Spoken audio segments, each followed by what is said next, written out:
어쨌든 간에 많은 이슈들이 묻혔지만 진짜로 묻힌 사람은 한 사람 있습니다. 이것도 묻히면 안 우리 돼. 장동혁 대표. 이거 묻히면 안 돼. 정말 열심히 해요. 오늘 실력 갔는데 지금 이 얘기가 네. 너무나 중요하게 제가- 안 다뤄지고 있습니다. 제가 지금. 여기서 얘기했잖아요. 네. 출구 전략이 없다고. 그거 맞아. 굉장히 출구 전략 어떻게 할지 궁금하다 그랬는데 정말 상상하지 못한 방법을 뜬금 와 출구가. 깜짝 놀랐습니다. 야, 이건 비상구도 아니고 뭐라고 해야 돼, 이거는. 뭐야, 이거는. 박근혜는 거의 보니까 외우고 왔어 할 말을. 대본처럼. 생각하면서 이게 말이 느리잖아요. 이렇게 생각하면서 말을 왔고 딱 사전에 대본처럼 서로 이게 주고받던데 예 그렇게 하겠습니다. 너무 웃겼어 진짜. 예 그렇게 뭐 생각을 좀 해보겠습니다랄지. 짜고 치는 느낌이 나더라고요. 짜고 치는 느낌. 아니 그러니까 단식을 중단하게 된 경위가 사실 중요한 건데 누가 왔을 때 누가 말렸을 때 멈추냐의 네. 문제였는데 곽수환 씨 박근혜가 와서 멈췄습니다. 뭐? 이건 뭐 제 이게. 근데 제 생각에는 아마 요청을 이명박한테도 했을 가능성이 있습니다. MB한테도 MB한테도 있다. MB는 또 가깝잖아요. 서울에 있으니까. 어. 근데 거절당했을 가능성이 있다. MB가 안 되니까 굳이 저 지방에 있는 박근혜를 네. 하지 그 않았을까. 오늘 그 생각도 들던데, 그러니까 박근혜 씨가 와서 어쨌든 간에 이걸 마무리를 했잖아요. 그러니까 나름의 정치적 위상을 좀 과시했다고 보거든요. 그러니까 장동혁이 뭐 맨입에 했겠어요. 그러니까 결국에는 박근혜 씨 입장에서는 TK 쪽에 영향력이 있고 또 본인을 따르는 사람들 더 꽂고 싶을 거 아니에요. 근데 공천권은 장동혁이 갖고 있고, 그러니까 서로가 주고받는 거죠. 그러니까 장동혁은 이제 밥을 먹어야 되니까 단식을 풀고 또 박근혜의 위상을 올려주면서 박근혜 쪽 인사들을 유영하 의원을 통해 가지고 그때 그 침팬지 그렸던 그분을 통해 가지고 침팬지를 통해서. 그 고릴라가 침팬지 네. 그렸던 분 있잖아요. 그걸 통해서 약간의 그 인사를 좀 받는 아니, 이런 식의 모종의 맞아요. 딜이 있었을 것 같아요. 제가 네, 볼 때는. 그거는 공짜는 아닐 겁니다. 그렇죠. 그냥 올 일은 예를 없어요, 들면 그 박근혜가. 도태우 변호사인가 그런 분 있잖아요. 네. 박근혜 쪽에 그런 분들 사실은 저번에 안 되지 않았어요? 네. 아 그때 공천 못 탈당을 받았나? 시켜버리죠. 예. 뭐 제명 비슷하게. 그러니까 했죠, 그때. 이제 그런 예. 말씀하셨듯이 보궐의 자리, 뭐 네. 지자체 이제 지자체장의 자리 이런 거 아마 그 공짜는 아니었을 걸로 생각이 됩니다. 아니 근데 박근혜 전 대통령은 사실은 탄핵을 당해서 떠났잖아요. 마지막으로 국회에 온 게 2016년 12월에 이제 그 탄핵 관련된 의결들이 국회에서 있었기 때문에 그로부터 2달 전인 2016년 10월인가에 아마도 국회 시정연설하러 온 게 마지막 국회 방문인 것 같은데 그게 국회 마지막 방문이에요? 거의 10년 가까이 다 만이네. 돼가지고 국회에 왔는데 와서 한다는 게 이 단식을 중단하라는 호소를 한다는 게 정말로 아이러니하게 느껴졌어요. 이거 서울에 사는 것도 아니죠, 박근혜? 대구에서 올라온 겁니다 지금. 야, 이거 공짜가 아닌 게 아니라 공짜 아니죠. 꽤나 비쌀 것 같은데, 비싼 값을 그러면? 치렀을 것 같아. 근데 전 되게 웃겼던 게, 아니 뭐 제가 뭐 단식을 희화할 생각은 전혀 아니 없는데, 그럼요. 네. 아니 너무 웃긴데 명분이 없으니까 좀 이렇게 어이가 없는 상황, 어리둥절한 상황이 많이 지속이 됐고, 뭐 장동혁 대표가 뭐 장미꽃 하나 물병에 꽂아놓고 뭐 네가 먼저 쓰러지냐, 내가 쓰러지냐 막 이런 멘트 하고 또 글씨는 되게 잘 써요. 제가 좀 서예 배우고 있는데. 글씨 와, 대박이더라. 내가 장동혁 봐도 대표 대박이더라. 글씨를 보면서 예. 제가 아침마다 그 한자 쓰고 서예를 배우고 있거든요. 글씨는 잘 써요. 근데 어쨌든 그런 식의 좀 명분 없고 출구 없는 단식을 하다가 갑자기 막 그 로텐도홀에 막 꽃분을 와가지고 또 꽃밭처럼 이렇게 또 해놓고 네. 그러다가 박근혜 씨가 와가지고 아 좀 단식 푸시죠 이래가지고 또 풀고 이게 너무 엉뚱하잖아요 상황 자체가. 네. 그러니까 이제는 뭐랄까요 이제 국민의힘이 좀 방향을 잃어버렸는데 앞으로도 이제 계속 헤매지 않을까 그런 생각이 들어요. 이건 그리고 이제 추가적으로 저도 뭐 조롱할 그런 건 전혀 없고 궁금해서 국민의힘에서 이제 장동혁 대표 관련해서 산소 포화도가 떨어져서 너무 위험하다 이런 이야기를 자꾸 하길래 의학 지식이 없잖아요.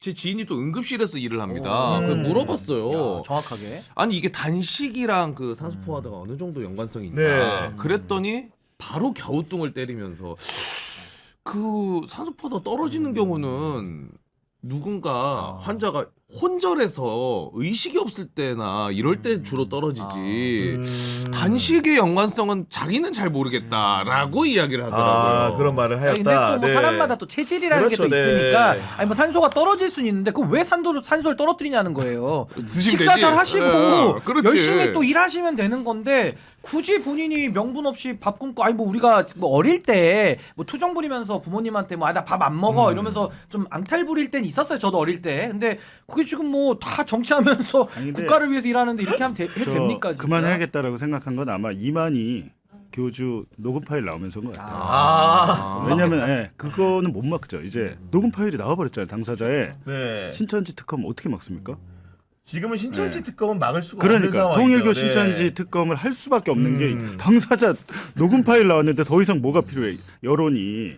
그러니까요. 근데 네. 이렇게 단식이 끝난 적이 있나요? 뭔가 수용이 돼서 끝내거나 이게 아니라 아니, 이런 누구- 경우는 많아요. 그러니까 그리고- 삐뽀 와가지고 끝난 경우가 많은 게 과거에 그 이정현 맞아요, 대표 맞아요. 6일 만에 쓰러져서 그냥 병원 간 적도 있고 이렇게 허무하게 끝난 아니, 경우가 꽤 근데 있습니다. 이거는 이제 그래도. 또 쓰러진 게 아니라 누군가 와서 그만하세요. 아유 알겠습니다 하고 그만둔 적이 있냐? 뭐 그런 경우는 잘 못 본 것 같아요. 아니 근데 또 이제 극적인 장면을 하나 연출하긴 한 게 박근혜가 간 다음에 텐트에 가서 또 눈가를 휴지로 훔치는 우리 장동영님의 모습이 또 노출되다 보니까 아 눈물 흘렸어요. 예, 아니, 뭐 눈가를 훔쳤대요. 눈물을 흘렸는지까지는 모르겠지만 그게 언론사의 묘사입니다. 그런 기사가 남아 있는데 그 정도의 감동을 받을 만한 상황이었을까요, 당연히? 글쎄요, 뭐 저는 어제 이진관 재판장 판결문에 감동을 받아가지고 그렇죠. 저는 감동 지수가 높거든요. 제 네. 역치가 얼마나 저는 이 줘야- 정도로 감동받기 힘들어요. 저는. 얼마나 줘야 하는 불안감 때문에 눈가를 훔친 게 아닌가라는 상상을 아, 해봅니다. 아까워가지고. 예.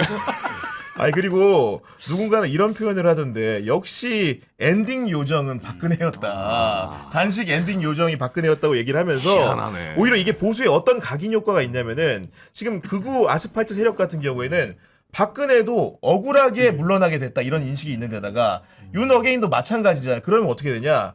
정말 차기 우리 극우들이 믿는 대통령감은 장동혁이라는 것을 박근혜님이 인증해 주셨다. 아. 이런 식의 해석도 나온답니다. 그리고 지금 네. 하나 더 있어요. 그러니까 저는 언제까지 박근혜라는 이 상징 상품을 써먹을 거냐. 아, 무슨 상징이 있는데 박근혜가? 아니 그러니까 그게 소구력이 없어요. 그러니까 전 이 부분에 대해서는 좀 장동혁 대표도 고민을 좀 해봐야 될 것 같고 별로 영향 없습니다. 제가 볼 때는 이미 국정농단으로 다 지금 탄핵당하고 수사받고 재판받았던 사람 아닙니까? 근데 전 이번에 이슈를 하나로 저는 봐야 된다고 보는 게 뭐 박근혜를 등에 업고 보수의 왕자가 된다 이것도 하나 있겠지만은 한동훈 빼고 다 모여가 있어요 사실은. 아 한동훈 빼고 다 모여. 모여가 있다. 그러니까 네. 왜냐하면 유승민 전 대표 왔다 갔죠. 이준석 개혁신당 대표 왔다 갔죠. 그렇습니다. 사실은 한동훈만 고립시키면서 다 모여가 됐고 거기에 맹주가 장동혁이 된 거예요. 전 그 부분의 의미가 훨씬 더 크다. 전 그렇게 봅니다. 아닌 게 아니라 정말로 낙동갈 오리알 신세는 한동훈이 된 게 분명한 게 오늘 전국 지표조사 결과가 나왔습니다. 그 설문 문항 중에 하나가 국민의힘 윤리위원회에서 한동훈 제명 결정을 내렸는데 여기에 대해서 어떻게 생각하십니까? 응답자의 43%가 잘한 결정이다. 제명 잘못한 잘했다. 결정은 38%입니다.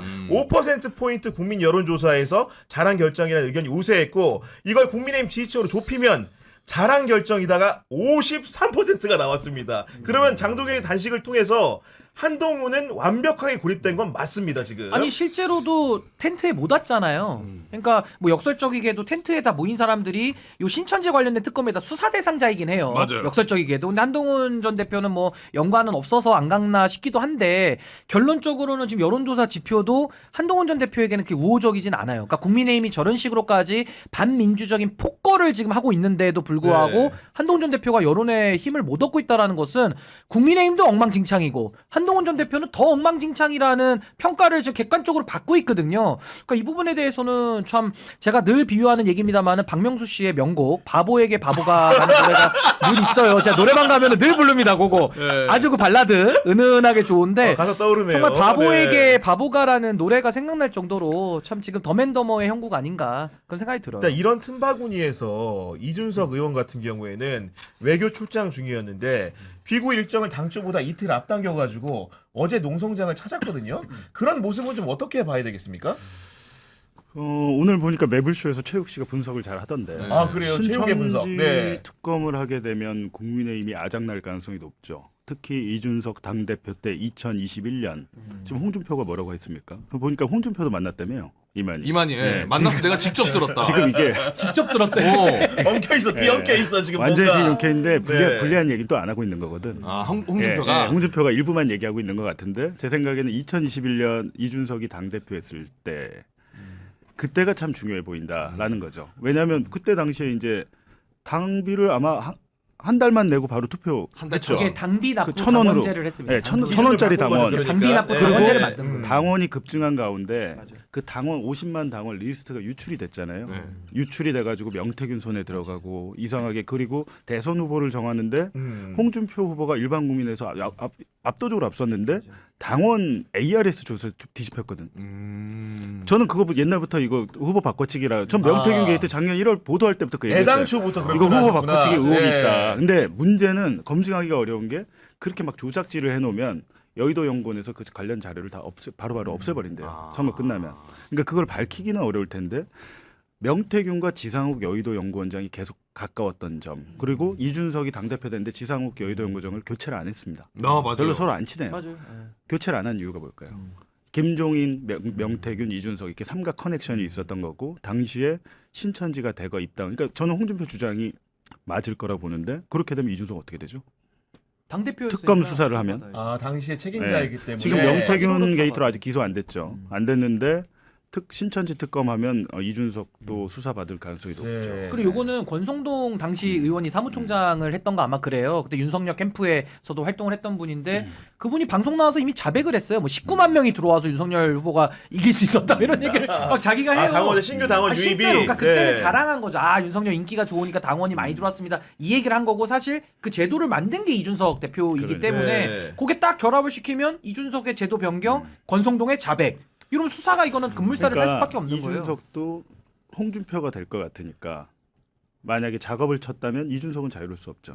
당 대표의 허락 없이 그게 할 수 있는 일입니까 그게? 당 대표가 한 일이에요, 그게. 천 원짜리 당원 네, 이걸 당 대표가 해가지고 한 투표권을 준다는 게 불가능한 일이에요. 이런 제도 사실은. 변경 네. 과정에서 그럼 영향을 끼쳤다면 범죄 혐의가 뭐가 붙어요? 이준석이 그렇게 관여가 그러니까 경선 됐다는 조작이죠. 경선 조작의 혐의이기 때문에 뭐 업무방해부터 해가지고 선거법 관련된 만약에 조항들이라든지 그런 사실이라면, 그렇죠. 사실이라면 네. 혐의가 그리고 또 그 안에서 뭐 다 공짜가 있습니까? 해주면서 다 주고받는 바터하는 게 또 있으니까 공소시효 상관없고. 뭐 시효는 남아 있으니까 이거는 네. 뭐 예, 뭐 중한 범죄이기 때문에 시효는 좀 남아 있는데 어쨌든 요게 정당 안에서 이루어진 일이기 때문에 이준석 당 대표가 정치적으로든 법률적으로든 가장 큰 책임을 부담하게 되는 위치인 건 맞다.